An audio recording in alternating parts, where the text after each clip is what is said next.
Is that a new Mercedes? I stood in my driveway staring at my sister Laura as she stepped out of a gleaming black SUV that probably cost more than my annual salary. Just last week, she'd told me she was still too financially stretched to start repaying the money she'd borrowed. "Oh, this?" Laura ran her hand along the car's pristine hood. "Just got it yesterday. Great lease deal. You wouldn't believe the features it has." My name is Rachel Sullivan, and at 32, I was watching my sister flaunt a luxury car while the $45,000 I'd lent her a year ago sat unpaid. Money that had come from my house down payment fund. Money I'd saved over years of careful budgeting and overtime work at my graphic design firm. "I thought you were in financial trouble," I said, trying to keep my voice steady. "That's why you needed to borrow money, remember? To avoid bankruptcy?" Laura waved her hand dismissively. "I still am. This is different. It's just a lease. Besides, I needed something reliable for work." I remembered the day she'd shown up at my door in tears, mascara running down her face, how she'd sobbed about mounting credit card debt, about possibly losing her house, about needing help, just this once. I'd written the check that same day, draining most of my savings because that's what sisters do. They help each other. "Your old car was only 3 years old," I pointed out, "and you promised to start repaying me after 6 months. Don't be so uptight, Rachel. You're doing fine. You've always been good with money. It's not like you really need it right now anyway." She pulled out her phone, checking her reflection in its screen. "Oh, did I tell you I'm planning a trip to Europe this summer? You should come, though it might be a bit expensive for you." I stood there speechless.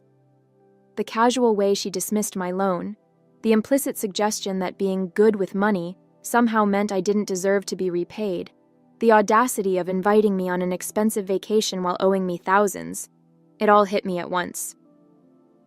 "Actually, I do need the money," I said. "I'd planned to use it for a house down payment." "Well, maybe this is a sign you should keep renting. Property ownership is so much responsibility." She glanced at her watch. "Anyway, I can't stay. I've got a spa appointment. We should do lunch soon."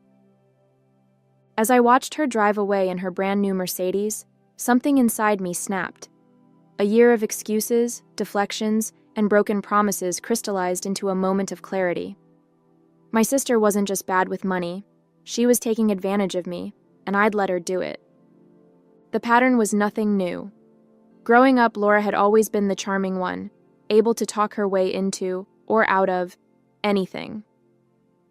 When she maxed out her first credit card at 19, my parents paid it off. When she dropped out of college after 3 expensive semesters, they called it finding her path. Every financial disaster was met with support, understanding, and usually a check. I'd taken a different route, working through college, building my graphic design career from internships up, saving carefully. My parents called me the responsible one, but the way they said it made it sound boring, like being good with money was somehow less impressive than Laura's endless string of exciting mistakes. That evening, I pulled up my bank statements, looking at the sharp drop in my savings from a year ago. I'd had almost $60,000 saved, enough for a decent down payment in our area. Now, thanks to Laura, I was back to renting a small apartment while watching my sister cruise around in a luxury car. My phone buzzed with a text from my mom. "Laura just showed us her new car. Isn't it gorgeous? She said she got an amazing deal." Of course she had. Laura always got amazing deals that somehow left her broke.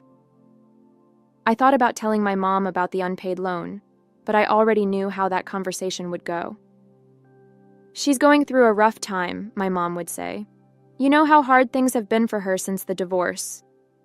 Laura's divorce had been 3 years ago, but it was still her get-out-of-responsibility-free card. Never mind that her ex-husband had left her with a paid-off house and a generous settlement.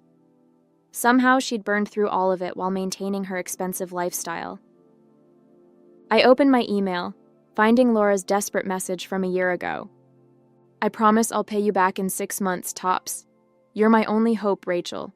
I could lose everything. I know it's a lot to ask, but you've always been so good with money. Please help me.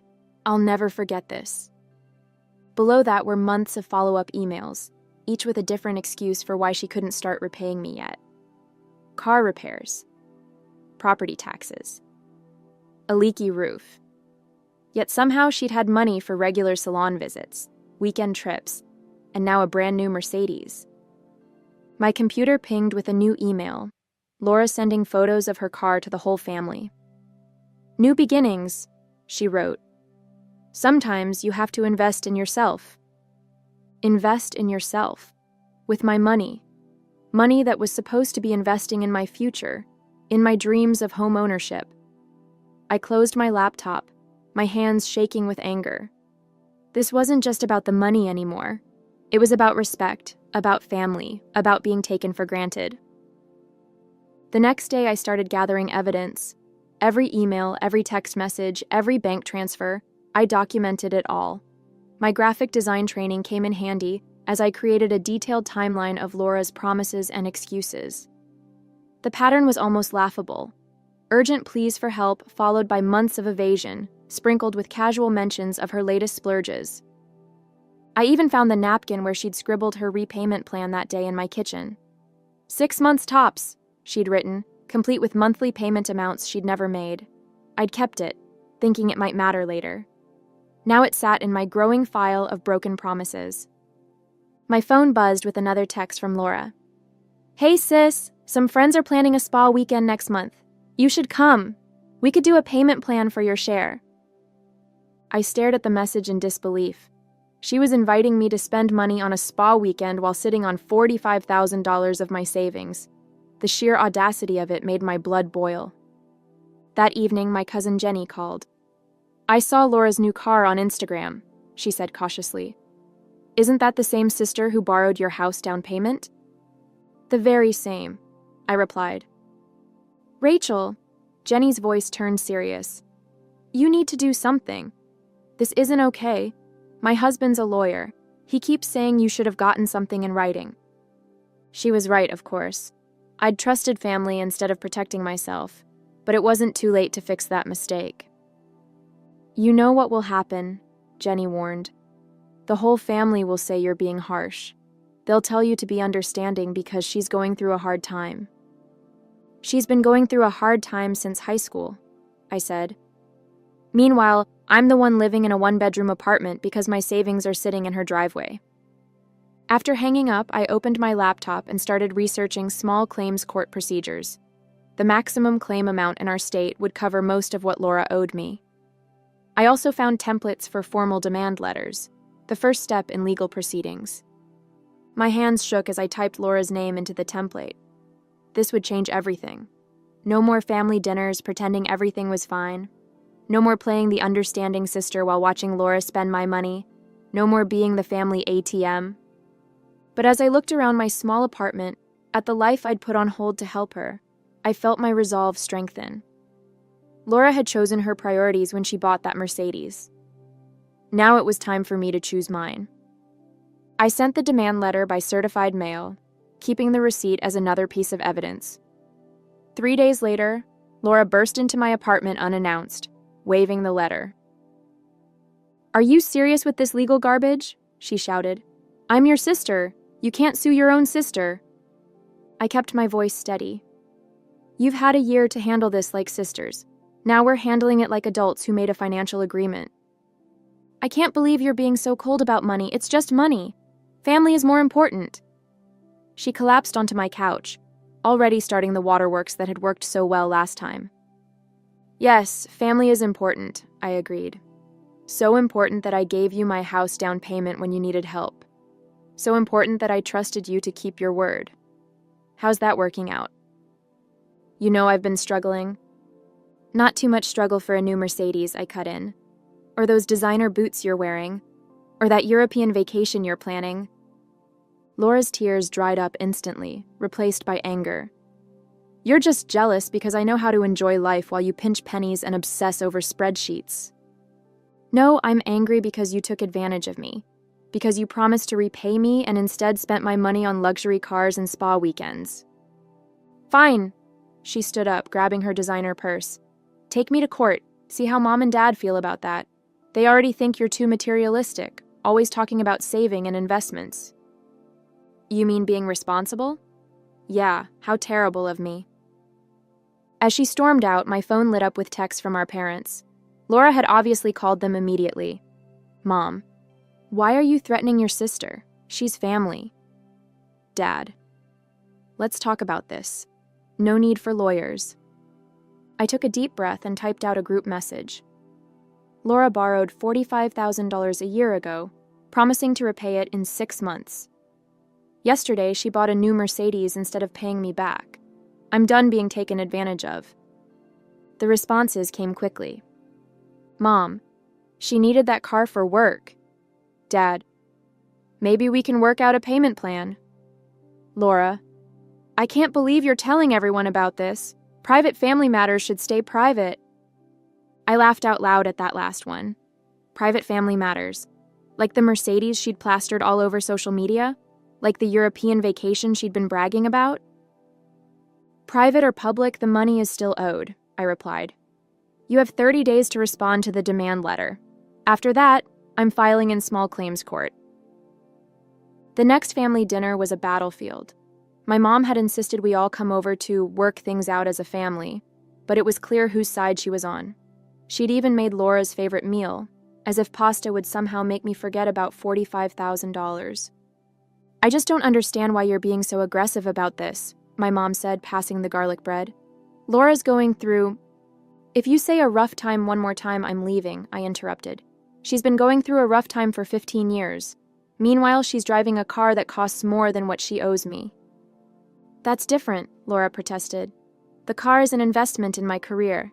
I need to project success. You know what projects success?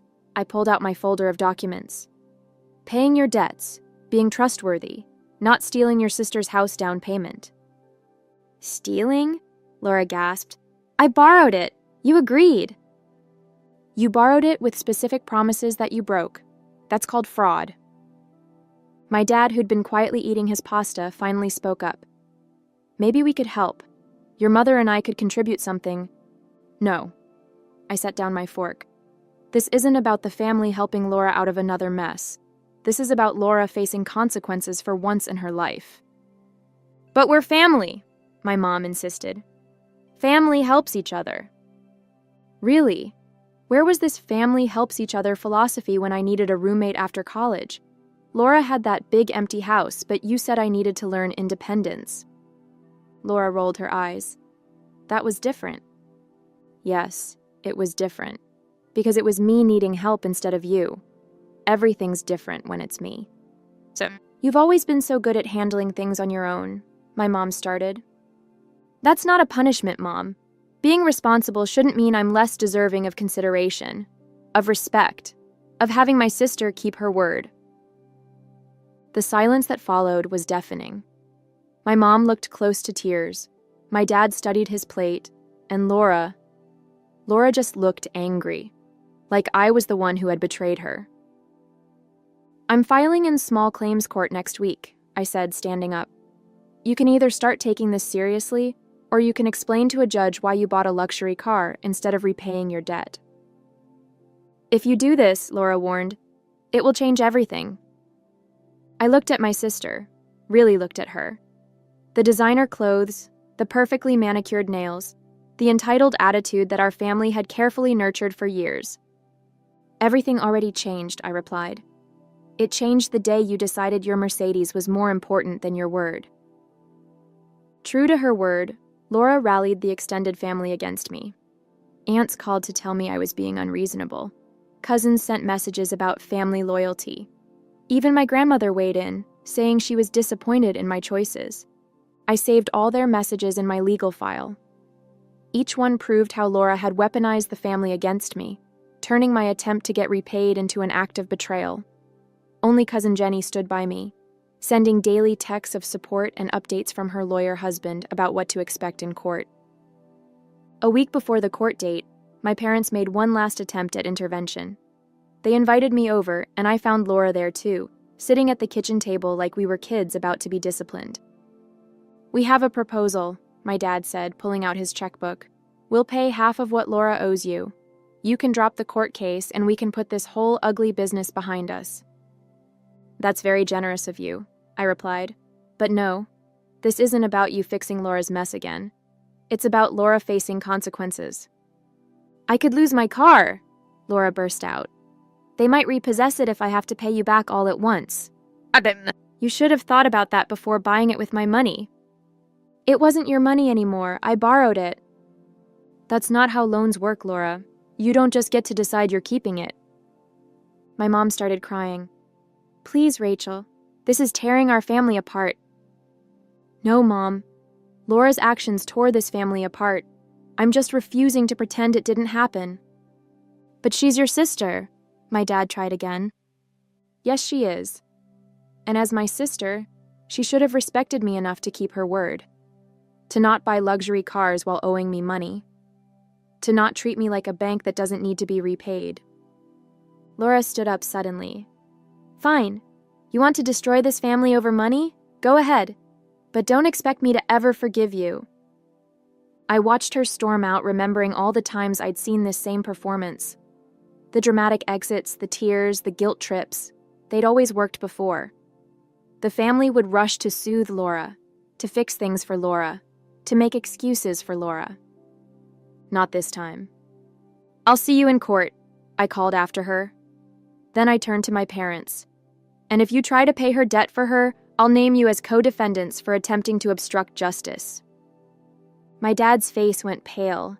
My mom's tears stopped abruptly. For the first time, they looked at me not as the reliable daughter they could take for granted, but as someone capable of standing her ground. The morning of court, I arrived early, dressed in my most professional outfit and carrying my carefully organized file of evidence. Jenny came with me for support, while her husband had helped me prepare my presentation to the judge. Laura showed up late, of course. She breezed in, wearing designer clothes and carrying a new handbag that probably cost more than my monthly rent. Our parents sat behind her, looking uncomfortable in the small claims courtroom. The judge was a no-nonsense woman in her 60s who listened carefully as I presented my evidence: the original bank transfer, Laura's written promises, the timeline of excuses, and photos of her recent purchases, including the Mercedes. When it was Laura's turn to speak, she tried her usual tactics. She cried. She talked about family loyalty. She mentioned her divorce from 3 years ago. She explained how the car was a necessity for her real estate career. The judge wasn't moved. Ms. Sullivan, she addressed Laura, are you telling me you purchased a luxury vehicle while owing your sister $45,000? It's just a lease, Laura protested, and I needed it for work. That's not what I asked. Did you buy a new car instead of repaying your sister? Well, yes, but... And these vacation photos posted on your social media last month? Was this trip necessary for work as well? Laura shifted uncomfortably. No, but... Ms. Sullivan, this court takes a very dim view of individuals who demonstrate such blatant disregard for their financial obligations. Your sister provided substantial evidence of both the loan and your ability to repay it, had you chosen to do so. I watched Laura's face as she realized her usual manipulations weren't working. The judge wasn't family. She couldn't be swayed by tears or guilt trips or claims of hard times. Furthermore, the judge continued, your social media posts suggest a pattern of frivolous spending while actively avoiding your debt. This court finds in favor of the plaintiff. You are ordered to repay the full amount of $45,000 within 90 days. 90 days? Laura gasped. That's impossible. I don't have that kind of money. Perhaps you should consider selling your new car, the judge suggested dryly. Next case. In the hallway afterward, Laura lunged at me. Happy now? You've ruined everything. You ruined it, I replied calmly. You ruined it when you decided your luxury lifestyle was more important than your integrity. My parents hovered nearby, looking lost. They'd never seen Laura face real consequences before. They'd never seen me stand up to her like this. We could help with the payments, my dad started to offer. Don't you dare, I cut him off. She got herself into this mess with her choices. She can get herself out the same way. As I walked out of the courthouse with Jenny, I felt lighter than I had in months. The money mattered, yes, but this was about more than that. It was about standing up for myself, about refusing to be taken advantage of. about finally breaking the family pattern of enabling Laura's behavior. The aftermath of the court case rippled through our family like a tidal wave. Laura had to surrender her Mercedes to pay part of her debt to me. She posted dramatic social media updates about betrayal and the price of trusting family, but notably turned off the comments when people started asking questions about what actually happened. My parents struggled to adjust to the new family dynamic. My mom kept trying to play peacemaker, inviting us both to dinner as if nothing had happened. When I declined, she switched to calling me daily with updates about how difficult things were for Laura. She had to cancel her Europe trip, my mom said one evening, and she's looking for a smaller apartment. Don't you think that's punishment enough? That's not punishment, Mom. That's living within her means like everyone else has to do. But she's so embarrassed at work, having to drive her old car again. You mean the perfectly good 3-year-old Audi she had before? The horror. After the first month, Laura had repaid about half of what she owed me, mostly from selling her new car and some designer items.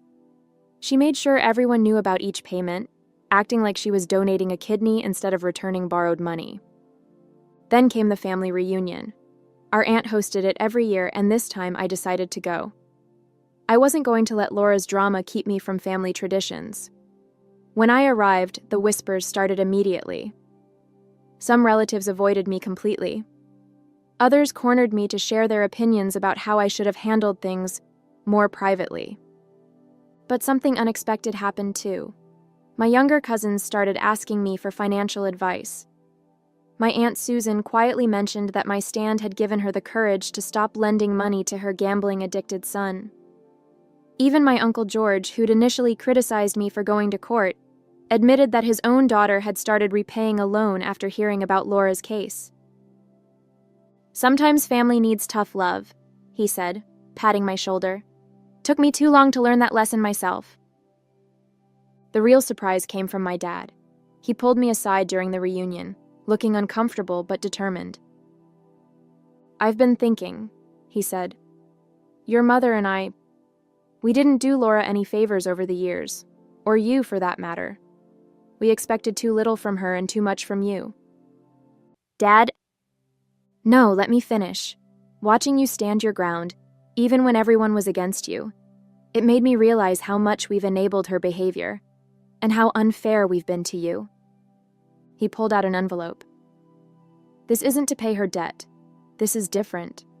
Your mother and I, we helped Laura with a down payment when she bought her house. We should have done the same for you. It's not the full amount, but it's a start. I looked at the check. It was for $25,000. Not just money, but acknowledgement, recognition, respect. Thanks, Dad, I said, blinking back tears. This means a lot. 6 months after the court case, Laura finally made the last payment. She transferred the money without a word, but posted a vague social media message about closing difficult chapters and moving forward. Our mutual friends told me she'd started seeing a financial advisor and was actually sticking to a budget for the first time in her life. My mom still struggled with the change in our family dynamic. She kept trying to orchestrate reconciliation opportunities, unable to accept that sometimes relationships need to stay broken to heal properly. But my dad had become an unexpected ally, shutting down her attempts to guilt me into making peace. The money went straight into my house fund, and with my dad's additional help, I finally had enough for a down payment. The day I closed on my new home, I thought about how different everything was from a year ago. I'd lost the easy relationship with my sister, the blind support of some family members, the role of reliable peacekeeper I'd played for so long. But I'd gained something more valuable: self-respect. The knowledge that I could stand up for myself, even when it was difficult, even when it hurt, even when everyone expected me to give in, like always. Jenny helped me move into my new place, and as we unpacked boxes, she handed me a framed quote she'd designed herself, putting her own graphic design skills to work. It read, "Sometimes the highest price of peace is your self-respect." I hung it in my home office, a reminder of lessons learned and boundaries earned. At my housewarming party, I watched my transformed family dynamics play out in real time. Laura didn't come, but she'd sent a card, store-bought, with a simple congratulations and her signature. No fake sentiments, no dramatic statements, just acknowledgement from a safe distance. My parents came early to help set up. My mom still looked sad when she mentioned Laura's absence, but she didn't push the issue. My dad took me aside to show me a spreadsheet he'd made to track his own expenses. He'd finally started managing the family finances instead of letting them spiral out of control. Cousin Jenny brought her famous lasagna and a bottle of champagne. "To new beginnings," she said, "and to standing your ground."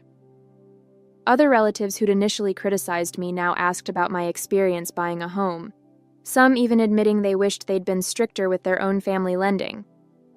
The house wasn't as luxurious as the one I might have bought a year ago, before Laura's loan drained my savings.